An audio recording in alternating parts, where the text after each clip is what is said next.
오늘은 성경이 동성애자를 옹호한다고 주장하는 퀴어 신학에 대한 내용을 성경적 관점에서 말씀드리고자 합니다.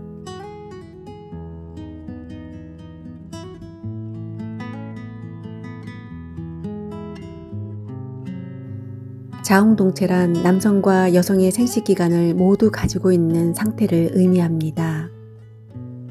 실제로 태어날 때 남성의 성기와 여성의 성기를 가지고 태어난 아이들이 있습니다. 그렇다고 할지라도 이들은 자라서 두 개의 성을 느끼지 못하고 불행하게도 어느 성이 자신의 성인지를 찾아 헤매는 혼란의 지경에 이르게 됩니다.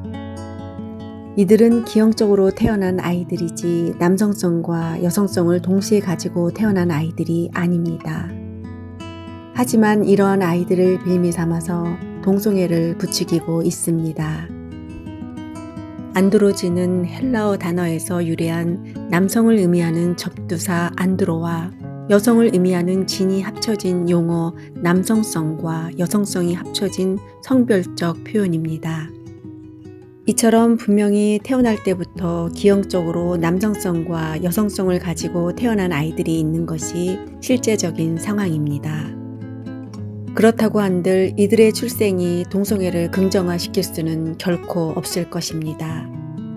동성애를 지향하는 목회자들은 퀴어 신학을 주장하고 있습니다.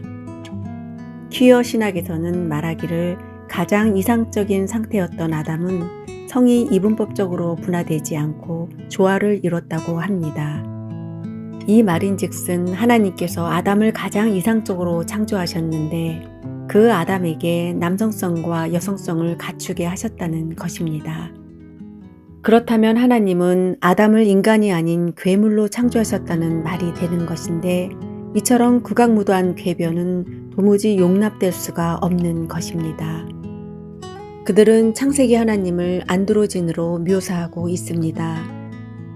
퀴어 신학은 삼위일체 하나님을 동성애자로 보며 그러기에 인간을 동성애자로 만들었다고 주장합니다. 이처럼 퀴어 신학자들은 성경이 동성애자를 옹호한다고 주장합니다. 하지만 성경 어디에도 동성애를 옹호하지 않습니다. 그리고 동성애를 저주합니다. 그리고 동성애의 끝은 지옥이라고 말하고 있습니다. 지옥은 다른 말로 불이라고 표현할 수 있습니다. 바로 소돔과 고모라가 동성애로 인하여 지옥이 되었고 지옥의 상징인 불로 멸망한 것입니다. 퀴어란 괴상하다는 뜻입니다. 그래서 퀴어는 성전환자, 성정체성을 가진 자, 양성애자를 포함하고 있습니다. 이 퀴어 신학은 1960년대에 처음 등장하였습니다. 그리고 계속적으로 동성애가 성경적으로 정당하다고 주장하고 있습니다. 그들은 말하기를 앞서 살펴본 바와 같이 최초의 인간 아담은 안드로진, 즉 자웅동체이다는 것입니다. 그렇다면 그들의 말대로 한다면 하나님은 굳이 아담의 갈비뼈를 뽑아서 하와를 만들 필요가 없는 것입니다. 이들은 과연 하나님이 아담의 배필로 하와를 창조한 것에 대해서 무엇이라고 답할 것인가? 그냥 그저 그 질문에 입을 열지 못할 것입니다. 또한 그들은 주장하기를 예수님은 사도 요한과 동성애 관계였다는 것입니다. 예수님의 제자 중에 사도 요한은 유일하게 순교를 당하지 않고 노환으로 사망에 이른 자입니다. 요한복음 13장 23절에 예수의 제자 중 하나 곧 그가 사랑하시는 자가 예수의 품에 의지하여 누웠는지라 라고 기록되어 있습니다. 이 말씀에 기록된 사랑에 해당하는 헬라어는 하나님의 사랑을 의미하는 아가파오로 기록되어 있습니다. 만약에 그들의 주장처럼 예수님과 사도 요한이 동성애 관계라면 이 말씀에서 사랑이 헬라어로 에로스라고 기록되어 있어야 할 것입니다. 바로 이 에로스가 남녀 간의 사랑을 의미하는 것이며 성적인 관계를 내포하고 있는 것입니다. 그러나 이 말씀에서 사랑은 에로스가 아닌 하나님의 사랑인 아가페로 기록되어 있습니다. 여기서 알 수 있듯이 성경 해석에 있어서 가장 중요한 것은 그 성경에 기록된 원래의 언어인 원어로 해석해야 한다는 것입니다. 만약에 원어를 모른다면 아예 성경 해석을 해서는 안 되는 것이며 성경에 대해서 말해서도 안 되는 것입니다. 퀴어 신학자들은 말하기를 하나님은 어느 누구도 미워하지 않으신다는 것입니다. 이러한 궤변으로 말미암아 동성애자들도 미워하지 않으시고 사랑하신다는 것입니다. 하나님의 미워하심과 사랑하심은 인간의 미워함과 사랑함과는 전혀 다른 의미입니다. 인간의 미워함과 사랑함은 서로 상반된 뜻을 가지고 있지만 하나님의 미워하심과 사랑하심은 서로 같은 의미입니다.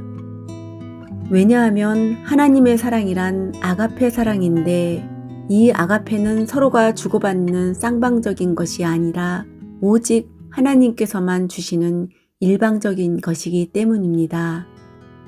이 일방적인 사랑 속에 미워하심도 포함되어 있는 것입니다. 이 말을 인간의 언어로 정확하게 표현할 수는 없지만 굳이 표현한다면 하나님은 인간을 사랑하시기 때문에 미워하시고 미워하시기 때문에 사랑하신다는 말입니다. 여기에서 미워하심 속에 하나님의 긍휼하심이 내포되어 있기에 미워하심을 사랑하심이라고 말할 수 있는 것이며 이 미워하심은 사랑하심의 또 다른 표현 방식인 것입니다. 그들은 또 말하기를 동성애는 유전이며 선천적이라는 것입니다. 만약에 이 말이 사실이라면 이는 하나님의 무서운 진노라고 말할 수밖에 없는 것입니다. 이 말밖에는 달리 표현할 말이 없습니다.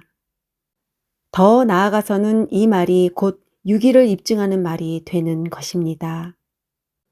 오히려 그들은 자신들에게 해당하는 하나님의 유기를 철저하게 부인하고 싶지만 오히려 입증하는 꼴이 되고 마는 것입니다.